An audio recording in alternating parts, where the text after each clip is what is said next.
ఇక్కడికి వచ్చిన తర్వాత ఇలాగ పెళ్ళైపోయిన తర్వాత ఇంక ఇక్కడ పద్ధతులు సాంప్రదాయాలన్నీ డిఫరెంట్గా ఉన్నాయి. ఇంకా ఏంటి, ఇప్పుడు నేను ఒక ఆడపిల్లగా ఎలాగ అత్తగారి ఆచరణ నిర్వర్తించాలి కాబట్టి మా అత్తయ్య గారు వాళ్ళ అత్తయ్య గారు ఎలాగైతే చేశారో అలా చేసిన విధి విధానాలనే నేను అనుసరిస్తున్నాను. కాబట్టి నిత్యము దీపారాధన ఏకదీపం పెట్టుకుంటూ ఉంటాను. తులసి కోటలో ఒక దీపం పెట్టుకుంటూ ఉంటాను.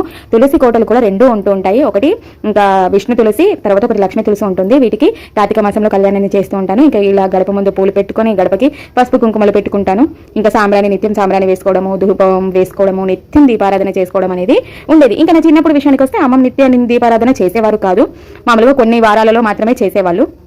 ఇంకా ఆ విధి విధానాలు ఇంకా పెళ్ళయ్యేదాకా ఇంకా అక్కడ కూడా పూజలు, వ్రతాలు, నోములు అక్కడ చేసుకున్న విధి విధానము అనుసరించి మళ్ళీ తర్వాత అత్తయ్య వాళ్ళ ఇంటికి వచ్చిన తర్వాత ఇంక ఇక్కడ అత్తయ్య గారు చెప్పినట్టు నడుచుకుంటున్నాను.